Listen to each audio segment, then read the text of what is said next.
Videos को देखने के लिए सब्सक्राइब करें।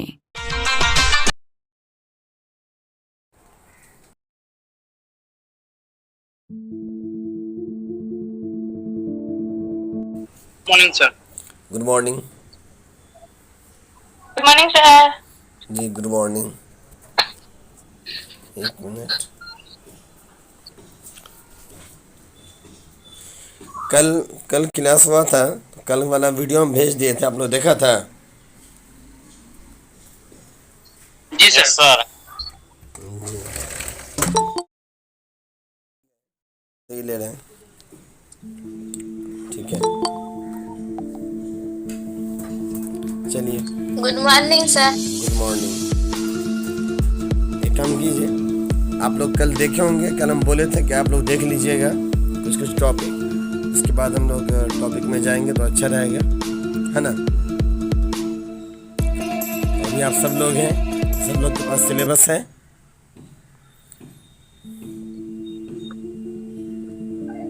हेलो हेलो, आवाज़ जा रही है प्रॉपर्ली? कह रहे हैं कि आप लोग के पास सिलेबस है ना। कल हम बताए थे आप लोग को कि आपका जो कोर्स है F10, है ना, F10 जो हमको दिया गया है वो दरअसल शबाना वारसी मैम का था। तो चूँकि वो अभी छुट्टी पर हैं, काफ़ी लंबा टाइम है उनको, PhD उनका हो रहा है, कोर्स वर्क में छुट्टी पर है, तो उसी कोर्स वर्क की वजह से वो क्लास शेयर करने के लिए हमको दिया गया, कंप्लीट करने के लिए। उसमें जो F10 है उसके बारे में कल हम मोटा मोटी बात किए थे, याद होगा। उसमें हमने बात रखा था कि आपको इसके अंदर 4 यूनिट है। कितना यूनिट है? 4 यूनिट है। तो इसका मतलब कि जो 35 नंबर का सवाल पूछा जाएगा, 35 मार्क्स का जो क्वेश्चन आपको आएगा एग्ज़ाम्स में, वो 4 यूनिट से होगा। तो आपको 4 यूनिट को कवर करना है, नंबर 1। नंबर 2 कि ये जो 4 यूनिट से सवाल आएगा उसमें से मैम कितना पढ़ाई है, क्या पढ़ाई है। तो आप में से ही कोई जवाब दिया था कि मैम ने अभी सिर्फ एक दिन शायद डिस्कस किया था। वो तो हमको नहीं पता, अगर एक दिन पढ़ाई है तो कुछ पढ़ाई नहीं होंगी। जैसा कि कल हम भी इंट्रोडक्शन ही ले रहे थे सिर्फ, कि हमको इसमें करना क्या है, किस यूनिट के अंदर क्या हमको पढ़ने की चीज़ है ना, ये सब डिस्कस कर रहे थे। सीधी सी बात है कि पहले दिन अगर मैम ने पढ़ाया होगा तो इससे ज़्यादा कुछ नहीं पढ़ाया होगा। अब हम आ जाते हैं 1 बाय 1 हर यूनिट में। सबसे पहले हम बात करेंगे आपके जो F10 है ना, इसका नाम क्या बताइए, इस कोर्स का नाम क्या है? आप में से कितना लोग देखा है, इसीलिए हम पूछ रहे हैं कि आपके इस कोर्स का नाम क्या है, बताइए तो।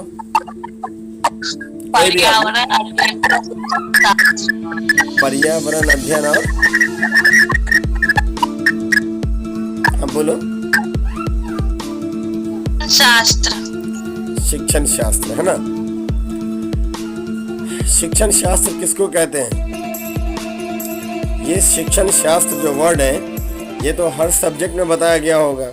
हम भी F12 में बताए हैं, जाहिर सी बात है, बाकी और टीचर भी बताए होंगे। पहला सवाल, शिक्षण शास्त्र किसको कहते हैं? बाद में इसको हम जोड़ देंगे F10 से, F11 से, F9 से, what ever, it's not any question. But what is the meaning of शिक्षण शास्त्र? शिक्षण शास्त्र का अंग्रेजी होता है पेडागोजी। क्या होता है? पेडागोजी, ठीक है। और हम समझते हैं कि आप सबको पेडागोजी के बारे में ज़रूर पता होगा। पेडागोजी होता क्या है? Yes sir. पता है? चलिए अच्छी बात है, पता है। श्वेता बोल रही है पता है। चलो श्वेता तुम बताओ पेडागोजी क्या है, हमको बताओ थोड़ा सा। तुमको पता है, हमको नहीं पता है। चलो tell me what do you mean by pedagogy? Pedagogy क्या है बताओ। सर सीधे हाँ बोलो। बोल रहे थे वही, मतलब सिलेबस आवाज मेरे। पेडागोजी बताओ ना क्या है, एक अपने शब्दों में ही बताओ ना।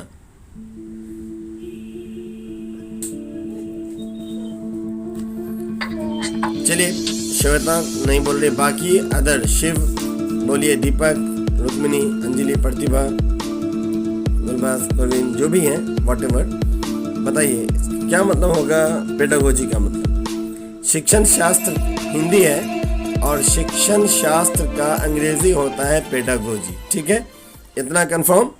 ये किसी को दिक्कत है इतना में?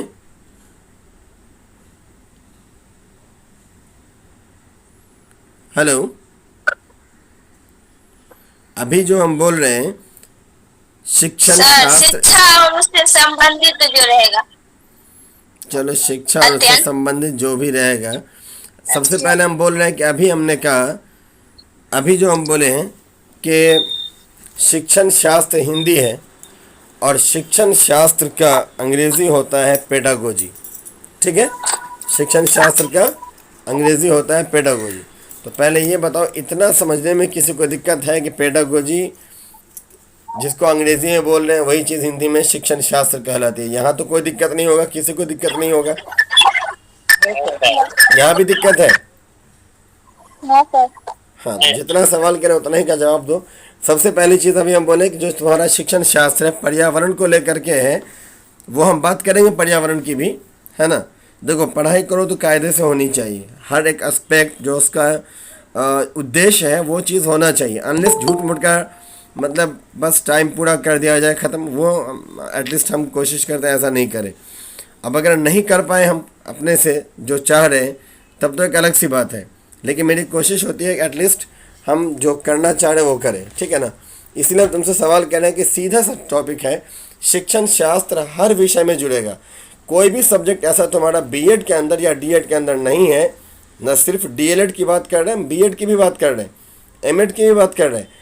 एमएड, डीएलएड और बीएड सब के अंदर जितना भी तुमको विषय पढ़ना है उसमें पेडागोजी मस्ट है।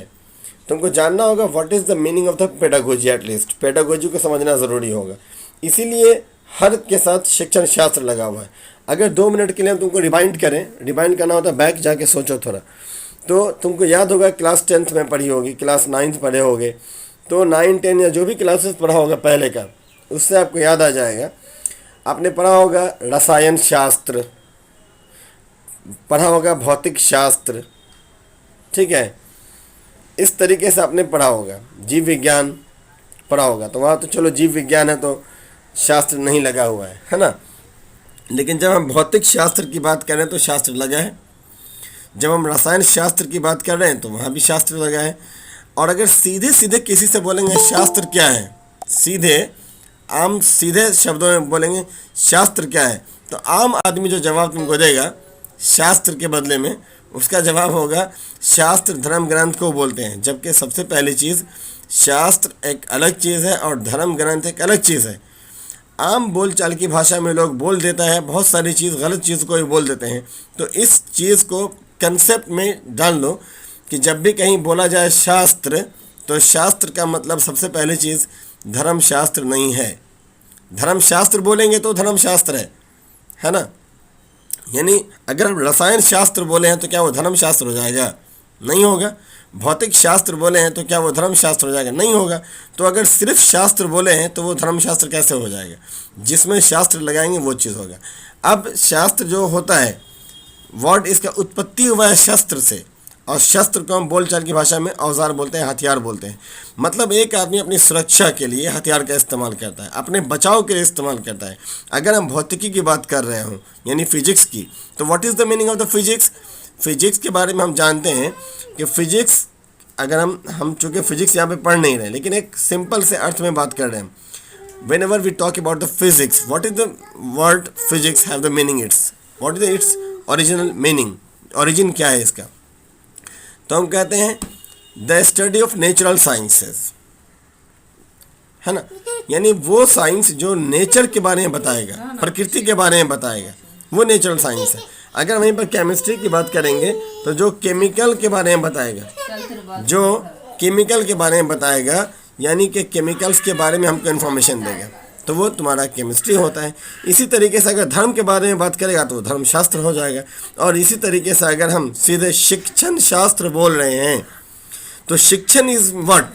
शिक्षण का मतलब है पठन पाठन, दोनों होता है। सिर्फ पढ़ाना नहीं होता है और सिर्फ पढ़ना नहीं होता है, मतलब पठन पाठन दोनों होगा। तो दोनों अर्थ अगर होगा, तो अगर हम पढ़ा रहे हैं तुमको तो ये भी शिक्षण की क्रिया है, और तुम अगर पढ़ रहे हो तो वो भी शिक्षण की क्रिया है, मतलब तुम भी शिक्षण क्रिया में हो और हम भी शिक्षण क्रिया के अंतर्गत आ रहे हैं भी, है ना। तो teacher as well as the student both are in the category of the शिक्षण शास्त्र। जो भी वो मेथडोलॉजी अपना रहा हो, अब वो आसान मेथड अपना रहा है, भारी मेथड अपना रहा है, ये भी डिपेंड करता है अलग अलग स्टूडेंट के ऊपर, डिपेंड करता है टीचर के ऊपर। हो सकता है एक चीज़ को समझाने के लिए जितने लोग यहाँ जुड़े हुए हैं, है ना, सब लोग के पास कोई तरीका होगा, वो अपने अपने तरीके से उस चीज़ को समझा देंगे। कई तरीका ऐसा हो सकता है जो बिल्कुल से ही व्यावहारिक होगा, तो जिसका व्यावहारिक होगा वो तुमको बहुत आसानी से समझ में आ जाएगा। तो इसका मतलब तुम्हारे लिए वो तरीका सबसे अच्छा है। तो तुम उस टीचर को, उस सब्जेक्ट टीचर को, उस विषय वस्तु के शिक्षक को या उस एक टॉपिक तक के लिए उस टीचर को अच्छा मानोगे। क्यों? इसलिए कि तुमको समझ में पूरा आया है, तो अच्छा क्यों नहीं मानोगे। अब अगर मान के चलो कोई हमसे सब्जेक्ट पूछ रहा है जो हम पढ़ा रहे हैं, डेफिनेटली अगर हम उसको अच्छा से समझा पा रहे हैं और वो अच्छे से समझ पा रहा है, इट मीन्स हम उसके लिए अच्छे टीचर हैं। बट अगर मेरे लाख समझाने के बाद हम 2500 परिभाषा गढ़ दें उसके सामने और 2500 परिभाषा गढ़ देने के बाद भी समझाने में अक्षम हो अगर हम, तो वो बच्चा कभी हमको अच्छा शिक्षक नहीं मान सकता है। दूसरी एक बहुत बड़ी बात ये होगी कि कोई भी टीचर हर सब्जेक्ट का टीचर नहीं होगा, हो भी नहीं सकता है, पॉसिबल ही नहीं है। अगर मान के चलो कोई किसान फील्ड से आया हुआ है, किसानी करते हुए आया, बचपन से देखा है किसानी को, और कल के डेट में वो अपना फ्यूचर इसी में चुन लेता है, और वो जब पढ़ाने जाएगा, कृषि पढ़ाने जाएगा, बायोलॉजी पढ़ाने जाएगा, तो कृषि पढ़ाते हुए वो पढ़ाएगा जब सारी चीज़ों को, तो बचपन से जो वो खेती करते आया था वो सारी चीज़ उसको पढ़ाना है आज के डेट में, ठीक है। तो जो वो बचपन से करते हुए आया है अब वो उसको पढ़ा रहा है। अब तुम सिंपल सी बात बताओ कि जो आदमी बचपन से उस काम को करते हुए आया, खेत गया, खेती किया, हर चीज़ किया, अब प्रैक्टिकली वो उस चीज़ को पढ़ाने के लिए जा रहा है। बुक की थ्योरी उसके पास होगी, डेफिनेटली थ्योरी होगी, बुक है उसके पास, बुक से लिखाएगा, लेकिन बताओ वो जो चीज़ समझा देगा और वही चीज़ अगर हम पढ़ाने जाएंगे उसको, तो मेरे समझाने में व्यावहारिक कौन हो सकता है? हम होंगे या वो किसान से जो आया वो होगा? कौन होगा व्यावहारिक?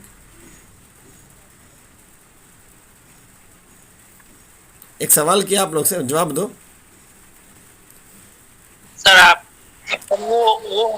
वो होगा ना, हम कैसे हो जाए? वो होगा ना, क्योंकि वो बचपन से वो काम करते हुए आया है, तो उसका जो भी चीज़ होगा समझाएगा पहले बुक वाली भाषा में, डेफिनेशन से समझाएगा। उसको लगेगा नहीं समझ रहा तो बिल्कुल व्यावहारिक होकर उसको कोई एक अच्छा सा उदाहरण दे देगा और आपको समझ में आ जाएगा। लेकिन जिस एक चीज़ को हम करा रहे हैं, जो एक चीज़ मेरा अपना फील्ड है ना, उस चीज़ को जो हम कराएंगे उसमें वो मेरा हाथ नहीं पकड़ सकता है। इसीलिए एक बहुत मशहूर कोटेशन है डॉक्टर शिव खेरा की, उसको याद रखिएगा। डॉक्टर शिव खेरा ने अपने हिंदी में भी उस चीज़ को बयान दिया और उसको अंग्रेज़ी में भी कहा, no one can do everything. कोई भी आदमी हर काम नहीं कर सकता है, but every one can do something, लेकिन हर इंसान कुछ ना कुछ कर सकता है। तो हमको देखना पड़ेगा कि कौन क्या कर सकता है। जो कर सकता है उससे वो करवाया जाए, जो नहीं कर सकता है उससे ज़बरदस्ती मत करवाओ।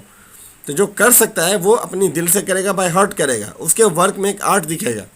उसका वर्क तो वर्क होगा ही, बट हम उसको बोलेंगे वर्क विद द आर्ट। जो काम है उसमें कला है, मतलब वो एक अपने ढंग से करेगा, उसमें शौक़ होगा, उसमें इंटरेस्ट होगा, उसमें स्किल आएगी, सब कुछ आएगा।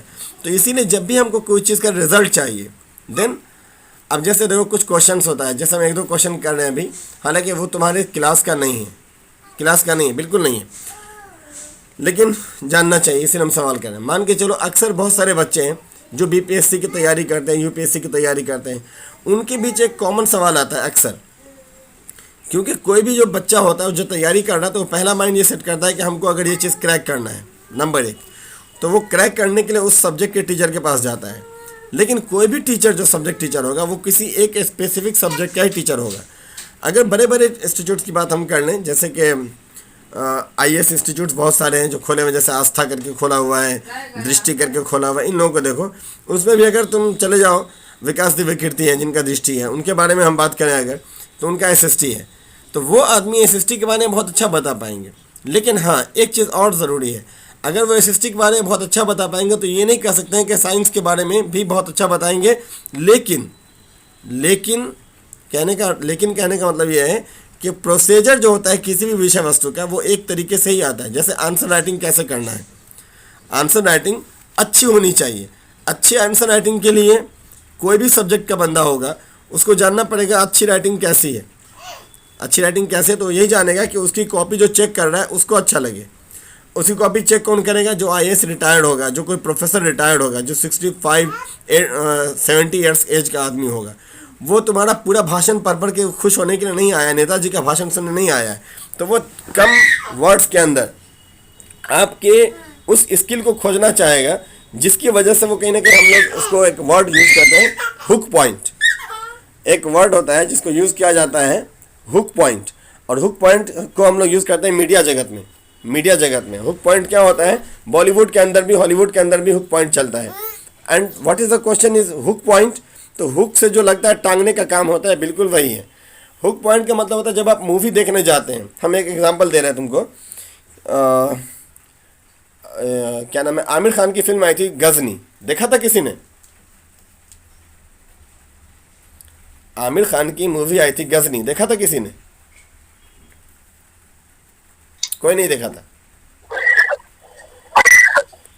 कोई नहीं देखा था, देखा था।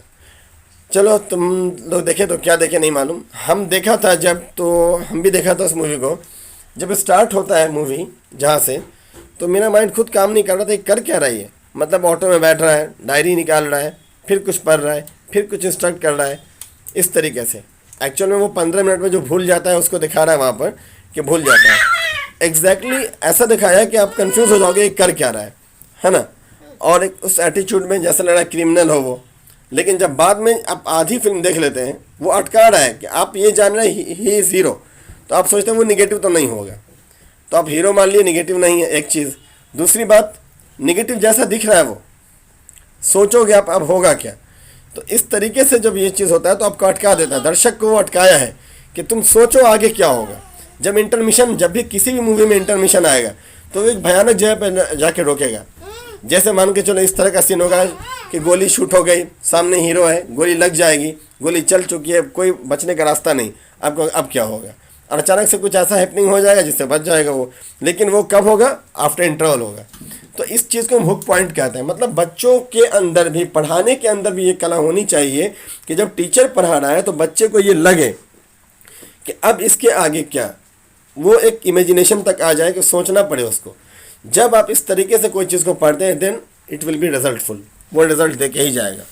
पहली चीज़, सब्जेक्ट एक अलग चीज़ है। इसीलिए हम बोल रहे हैं कि जब भी आपको BEd, DLEd और MAd की बात करेंगे, देन पेडागोजी वर्ड को अच्छे से समझना होगा। हर टीचर के लिए पेडागोजी को समझाना है, चूँकि सबका सब्जेक्ट पेडागोजी सब्जेक्ट है, इसीलिए सबने समझाया होगा। इतना दिन हो गया, इसीलिए हम आपसे सवाल किए what is the meaning of pedagogy. तो आपने से कोई जवाब हमको नहीं दिया, और कोई बोला कि चलिए जो पढ़ने से जुड़ा हुआ होगा वो चीज़ है।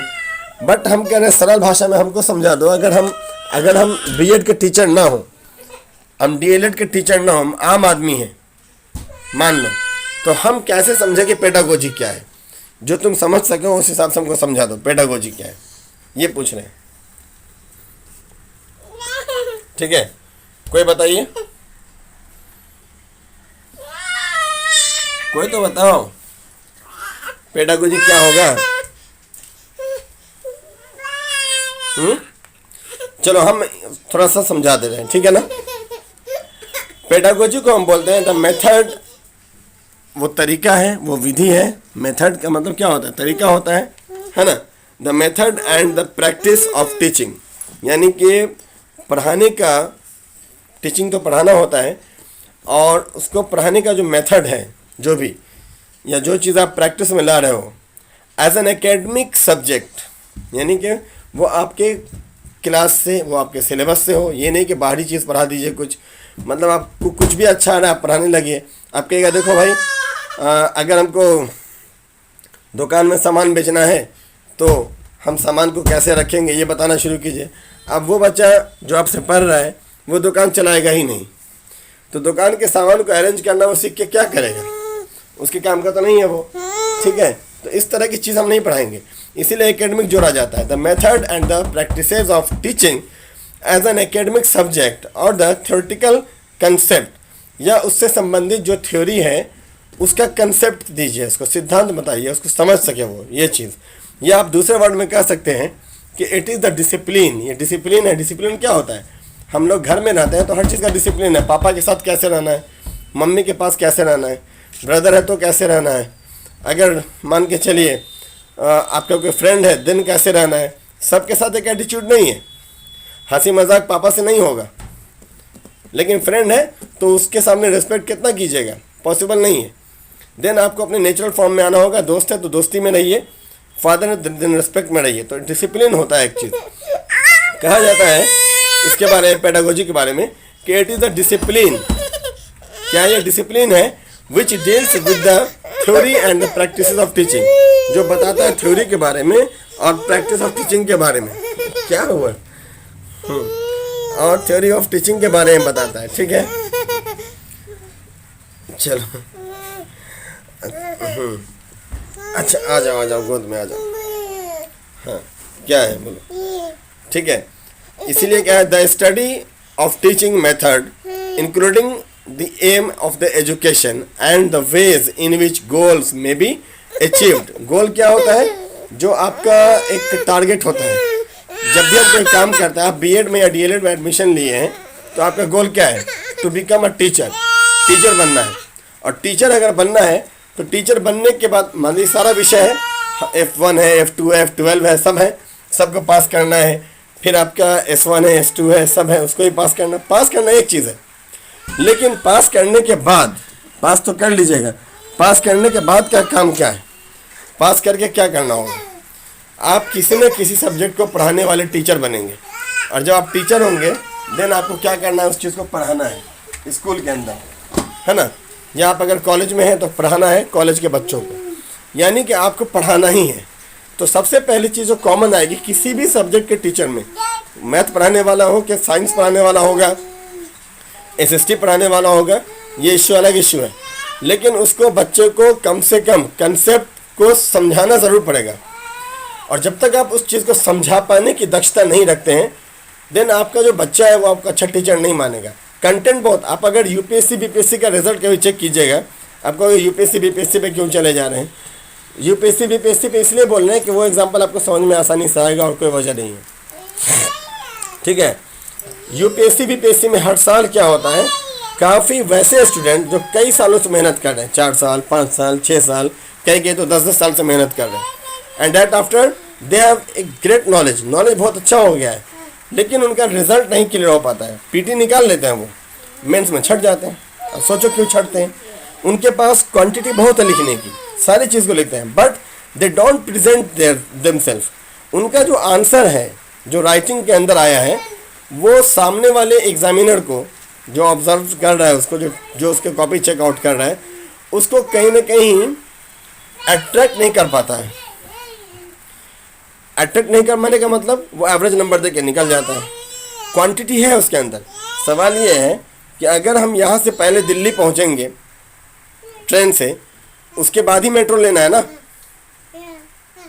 दिल्ली में मेट्रो लेना है हमको किसी एरिया में जाने के लिए, मान के चलो IIT दिल्ली जाना है तो वहाँ पे मेट्रो रुकती है, मेट्रो स्टेशन है, तो हम रुक जाएंगे। लेकिन पहले हमको दिल्ली जाना है तब पकड़ेंगे हम। ऐसा तो नहीं कि यहीं से मेट्रो पकड़ लेंगे हम, यहाँ से मेट्रो है कहाँ। तो इसीलिए जब तक कोई आदमी मेट्रो का सफ़र करना चाह रहा है, तो मेट्रो का सफ़र करना है तो पहले दिल्ली तो जाए या कलकत्ता जाए या ऐसी किसी जगह जाए, है ना। तो जब आपका एग्जामिनर आपके पूरे आंसर को देखा ही नहीं, नीचे तक गया ही नहीं, आप क्या कुछ अच्छा लिखे हुए नीचे वहाँ तक नहीं गया, आप कहोगे ऐसा क्या होगा, क्यों नहीं जाएगा? वहाँ तो एक एक लाइन पढ़ के चेक की जाती है, नहीं चेक की जाती है, वहाँ भी नहीं चेक की जाती है और कहीं भी चेक नहीं होता है। जब आप अपने टीचर को कहीं ना कहीं अपनी तरफ अट्रैक्ट नहीं कर पाते हैं अपने आंसर से, आपके आंसर बुक से, तो वो आगे नहीं बढ़ेगा। हम एक एग्जांपल दे देते हैं, आपको, ताकि इसी चीज़ सारे क्लियर हो जाएगा। ठीक है, उसका हम सीधे टॉपिक पर आ जाएंगे डायरेक्ट। मान के चलते हैं कि आपको ये कहा गया कि हिस्ट्री में इस बार इम्पोर्टेंट है कि द्वितीय विश्व युद्ध से सवाल पूछेगा।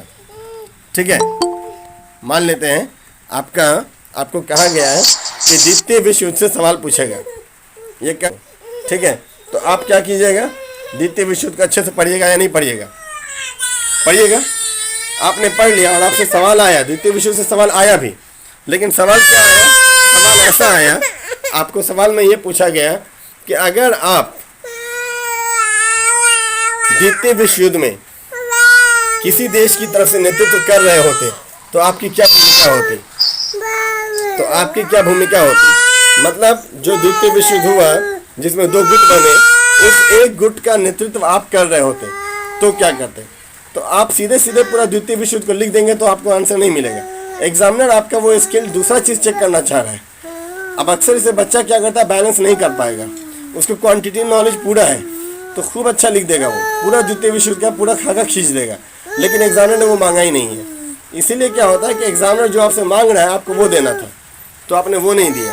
अब हो सकता है पूरा द्वितीय विश्व युद्ध समझा करके आप लास्ट में 10 लाइन लिखिएगा कि ठीक है ये तो हो गई द्वितीय विश्व युद्ध की बात, और अब हम होते तो क्या करते। तो अब आप वो जो लिखा है बहुत अच्छा लिखा होगा कि अब आप होते तो क्या करते, लेकिन एग्जामिनर वहाँ तक नहीं गया। वो स्टार्टिंग देखे क्या दोस्त हम पूछे हैं कुछ और जवाब दे रहा है कुछ और, तो वहीं से वो दाएँ बाएँ करके एवरेज मार्किंग देगा, आगे बढ़ जाएगा। अब बताओ इसमें आपका जो कौशल है, जो आपकी स्किल है, जो आपका टैलेंट है, उस तक एग्जामिनर गया या नहीं गया, सो बताओ। नहीं गया तो तुमको नंबर कैसे दे देगा वो? जब हम वहाँ तक गए ही नहीं, ठीक है, तब तो हम आपको नंबरिंग नहीं देने वाले हैं, इसका मतलब।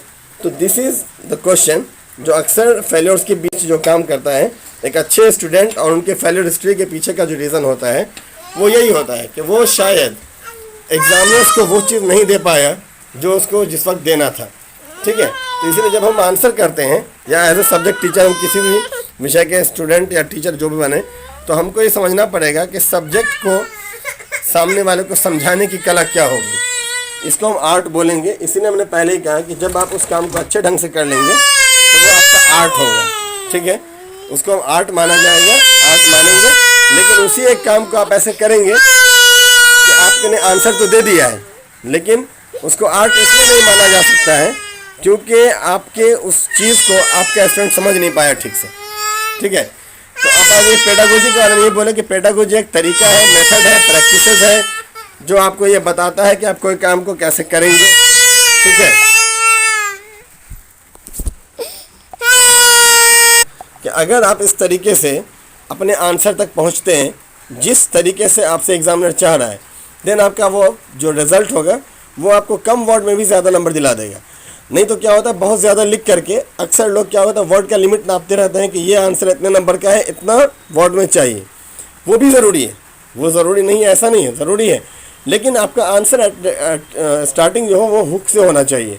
सामने वाले को ये विश होना चाहिए कि आगे ये बंदा क्या लिख रहा है, मतलब ऐसा होना चाहिए कि हम जिस तरह की चीज़ को ढूंढ रहे हैं वो चीज़ उसके अंदर है। ये अगर इस तरीके से आप कोई काम करते हैं, क्योंकि देखिए DLED it is not the final, BEd is not the final, आपको इसके बाद भी TET निकालना है। अगर आप अच्छी जॉब में जा रहे हैं CTET वगैरह करके, देन आपको सेंट्रल स्कूल में जाना है, KV में जाना है, केंद्रीय विद्यालय में जाना है, देन वहाँ पर सिर्फ ये इनफ नहीं है, आपको TET भी इनफ नहीं है, CTET भी इनफ नहीं है, उसके बाद इंटरव्यू में जाना है। लेकिन हाँ, अगर आप उस चीज़ को कर पाते हैं देन आपको एक अच्छी सैलरी, एक अच्छा विज़न, सब कुछ मिलने वाला है। फिर नहीं तो बाकी जो बिहार स्कूल के अंदर है वो तो खैर मिलेगा ही, उम्मीद करते हैं सबको मिले, सब लोग पास करें, अच्छे से पास करें।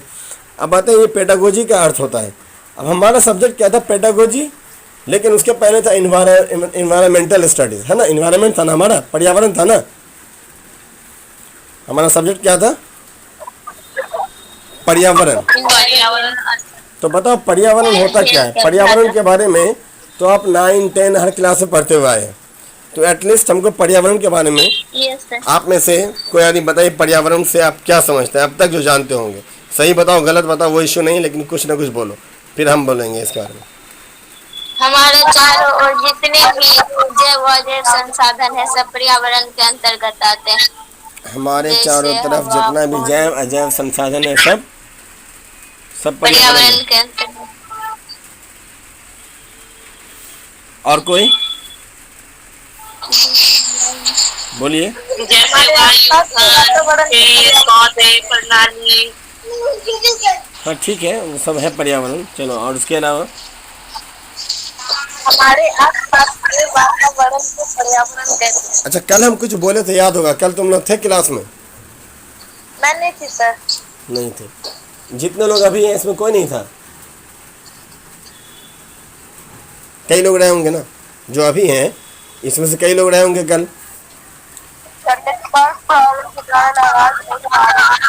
हम ये बोले थे कल, चलो ठीक है नहीं आ रही थी, हम ये बोले थे कि पर्यावरण अगर स्वस्थ है तो डेफिनेटली हम भी स्वस्थ होंगे, नंबर एक चीज़ ये मान के चलो।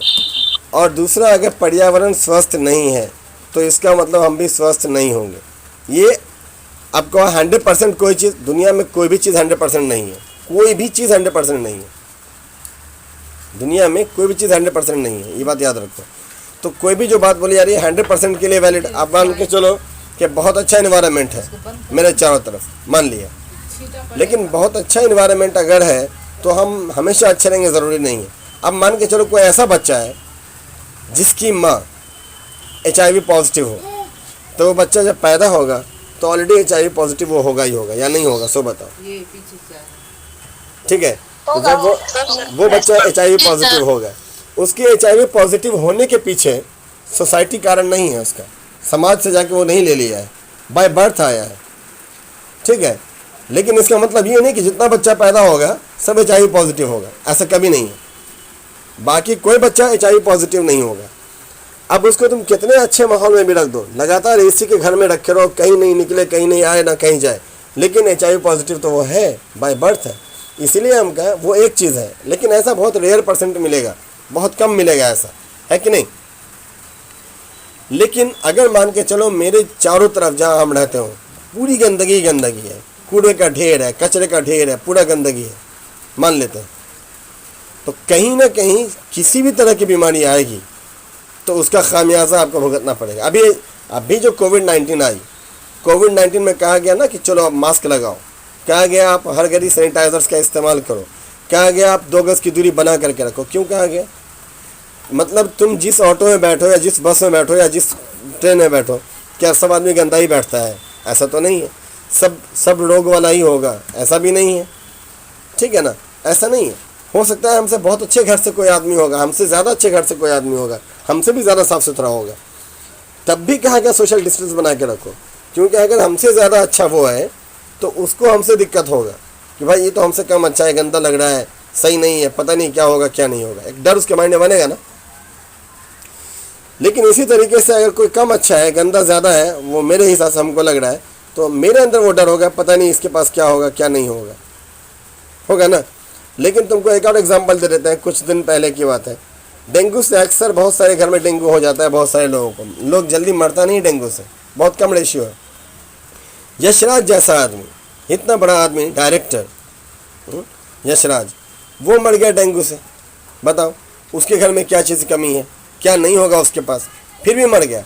बट रेयर, अगर तुम ठेला पे देखो सोने वालों को, लेबर मजदूरों को, डेली वेजेस पे काम करने वाले लोगों को, उसको हम देखे, अपनी आंखों से देखा, रात में सोए हुए उन लोगों को, यहाँ पे हज़ारों मच्छर उसको पकड़े रहेगा, सैकड़ों मच्छर से लुभता रहेगा, और वो इतनी खराटेदार नींद लेता रहेगा, उसको पता ही नहीं लग रहा है, उस स्वर्ग में सोया हुआ है, कुंभकर्ण की नींद सो रहा है, उठने को तैयार ही नहीं, मच्छर काटे जा रहा है फिर भी नहीं उठ रहा है, वो एकदम मस्त नींद सो रहा है। क्यों? क्योंकि दिन भर का वो थकावट है उसके ऊपर, लेकिन उसको डेंगू वेंगू नहीं हो रहा है, उसका स्टेमिना काफ़ी स्ट्रांग है। अभी जो कोविड-19 आया, पिछले साल देख लो और इस साल देख लो, पिछले साल मरने वाला जो आदमी था वो बहुत लेमैन सब था, लेकिन बहुत कम लोग मरा, क्योंकि लेमैन जो मरा था तो वो लोग डायरेक्ट धूप में काम करने वाला है, ईंटा धोने वाला है, हेवी काम करने वाले लोग हैं, वो लोग, उनको विटामिन डी डायरेक्ट मिल रहा है। और हम लोग ऑफिस से बैठने वाले आदमी, क्लासरूम में चलने वाले आदमी, अगर चले भी, अगर तुम में से कोई ज़्यादा चल लिया तो चलो 1 किलोमीटर 2 किलोमीटर, ऐसा नहीं कि डेली 10 किलोमीटर 5 किलोमीटर चलने वाले हम लोग हैं। तो हमसे कई दर्जे नीचे सतह के जो लोग थे ज़मीनी, वो लोगों को पिछली बार हुआ, तो उन लोगों का स्टेमिना इतना स्ट्रांग था कि अंदर कोरोना आया और अंदर ही कोरोना मर गया, कोरोना उसको मार नहीं पाया, और कोरोना आके ख़त्म भी होकर चला भी गया।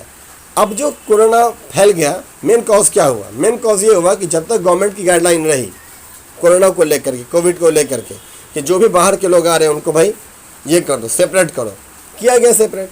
बाद में सरकार ने इस पर ढिलाई कर दिया, शुरू में तो बहुत टाइट रही, बाद में इसको क्या कहा, चलो सर्टिफिकेट दे दो भाई कि तुम अपने घर में जाके क्वारंटीन हो जाओ। अब ये बताओ, हम तुमको बोलेंगे तुम जाके घर में क्वारंटीन हो जाओ, नहीं होगी क्वारंटीन, कोई नहीं होगा क्वारंटीन। भले सर्टिफिकेट पर लिख दे, हाँ ठीक है हम 14 दिन कहीं नहीं निकलेंगे, ना कहीं जाएंगे, घर में जाएगा, निकलेगा, आएगा, जाएगा, सब कुछ करेगा वो। दैट्स वाई हुआ क्या कि वो कोरोना हर आदमी तक चला गया, पता ही नहीं चला। वो आम आदमी के बीच आया, मार्केट में आया, हर जगह आया, मेरे तुम्हारे बीच आया, कांटेक्ट में आया। वो तो बहुत स्ट्रांग था, काफ़ी डेली वेजेस पे काम करने वाला था, स्ट्रांग बॉडी थी, उसे कुछ हुआ नहीं। हम वैसे आदमी नहीं थे, उसका जो वायरस था वो आप में आ गया, हम में आ गया। अब हम तो उस तरह से नहीं डील करने वाले हैं, तो अगर हमको पकड़ा तो छोड़ेगा नहीं, हमको लेके ही चला जाएगा। तो इसीलिए जो अभी वाला कोविड है वो ख़तरनाक हो गया, ठीक है। तो सब कुछ डिपेंड करता है तुम्हारे नेचुरल क्लाइमेट के ऊपर, जलवायु के ऊपर, यानी एक प्रकृति जिसने हमको सब कुछ दिया है। और दूसरा ये कि जलवायु है कैसी। जलवायु दो मायने में बोल रहे हैं, एक तो वो कि जैसा दिया वो। अब मान के चलो मेट्रो बनाया गया, तो मेट्रो का फ़ायदा किसको होता है? हाथी तो फ़ायदा नहीं उठाता होगा, घोड़ा तो फ़ायदा नहीं उठाएगा, उसका बैल तो नहीं उठाएगा फ़ायदा। उठाने वाला फ़ायदा तो ये आदमी ही है। बिल्कुल सही है, उठाते हो, ठीक है, फ़ायदा उठाओ। लेकिन उसने फ़ायदा उठाया, हमने फ़ायदा उठाया, हम इंसानों ने फ़ायदा उठाया, लेकिन प्रकृति का दोहन भी हम ही ने किया। जिस तरीके से हर जगह, अब तुम दिल्ली को देखो, जब भी कभी इस तरह का आता है तो बोला जाता है कि 80% से ऊपर 90% ऐसा एरिया है दिल्ली का जो रिस्क जोन पर है। हम लोग के इलाके में कोई कोई ऐसी बिल्डिंग होगी, और दिल्ली सब में अगर उस तरीके का अगर आया कभी भूकंप तो लगभग 90% बिल्डिंग गिर जाएगी। अब बड़ी बड़ी बिल्डिंग है वो सब, अब क्या करेंगे बताओ? पूरी दिल्ली तोड़ दी जाए, संभव नहीं है। तो अब आगे प्रोटेक्शन लोग ले रहे हैं, क्या करें? तो कहने का मतलब है कि प्रकृति का दोहन किया जा सकता है किसी बेनिफिट के लिए। अगर मान लो बिल्कुल दोहन नहीं किया तब तो संभव ही नहीं है। तुम पेड़ नहीं काटो कि भाई नहीं काटो पेड़, फर्नीचर कहाँ से लाओगे? कैसे बनाओगे फर्नीचर? संभव नहीं है। तो पेड़ तो काटना ही पड़ेगा, लेकिन अत्यधिक मत काटो, एक लिमिट में काटो। पेड़ काटो, ठीक है, जहाँ लगा सकते हो वहाँ लगा भी दो, एक बैलेंस शीट बना के चलो, ठीक है ना, ये होना चाहिए। तो हर चीज़ के साथ सामंजस्य ऐसे ही बनाना पड़ेगा हमको कि जिस चीज़ का इस्तेमाल है इस्तेमाल करें, लेकिन अति नहीं होना चाहिए, एक्सट्रीमिस्ट नहीं होना चाहिए। अभी तुम देखो, अगर तुम ध्यान देना तो बाहर सब के जो लोग हैं वो लोग स्पेशली मॉर्निंग वॉकिंग करने के लिए निकलते हैं पार्क में, ठीक है। क्यों निकलते हैं पार्क में? इसलिए निकलते हैं पार्क में वो, क्योंकि पार्क में जाने के बाद उनको लगता है कि कुछ नेचुरलिटी उनके अंदर आ जाएगी। लेकिन जब उनकी बाकी दिनचर्या को देखोगे तो अगर ऑफिस निकलते हैं तो एसी कार में बैठ करके, वही आदमी जो मॉर्निंग में वॉकिंग के लिए निकला है, थोड़ा पसीना बहाने के लिए निकला है, थोड़ा योगा करने के लिए निकला है, जब डे का टाइम आएगा तो एसी वाली कार में बैठेगा, एसी ऑफिस में बैठेगा, दिन भर वहाँ पर रहेगा, हिल के चाय तक नहीं लेगा, हिल के फाइल भी नहीं उठाएगा। उसको फाइल चाहिए तो एक बजर बजाएगा, कोई प्यून आएगा फाइल बढ़ा के दे देगा। उसको चाय लेना होगा तो एक बजर बजाएगा, कोई प्यून आएगा चाय बढ़ा के दे देगा। तो ये नेचुरलिटी आपने ख़त्म खुद ही किया है।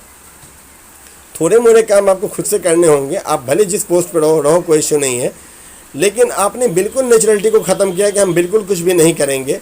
आप एज अ बॉस बन के रहो, डील करो, एज एन एडमिनिस्ट्रेटर रहो। देन हो क्या रहा है उसके बाद यही हो रहा है कि आपको वही काम ऑफिस में नहीं किया छोटा मोटा, उससे कई गुना बड़ा काम करने के लिए आप सुबह सुबह उठ करके मॉर्निंग वॉकिंग में जा रहे हो, पसीना बहा रहे हो, ये सब चीज़, या फिर पार्क में बैठ करके उस चीज़ को ला रहे हो। आज हमारे साथ क्या होता है, हम लोग नेचुरली नहीं वो काम करें। अभी देखो कोविड में क्या हो रहा है, लोग विटामिन डी खा रहा है, विटामिन सी खा रहा है। क्यों खा रहा है? विटामिन डी तुमको डायरेक्ट सनलाइट मिल जाएगी, तुम निकलो थोड़ा धूप में चलो। धूप में हम ये नहीं करेंगे 5 किलोमीटर चलना पड़ेगा, थोड़ा हल्का फुल्का चल सकते हो, है ना। तो अब क्या है कि आप सीढ़ी चढ़ सकते हैं, लेकिन जहाँ लिफ्ट है लोग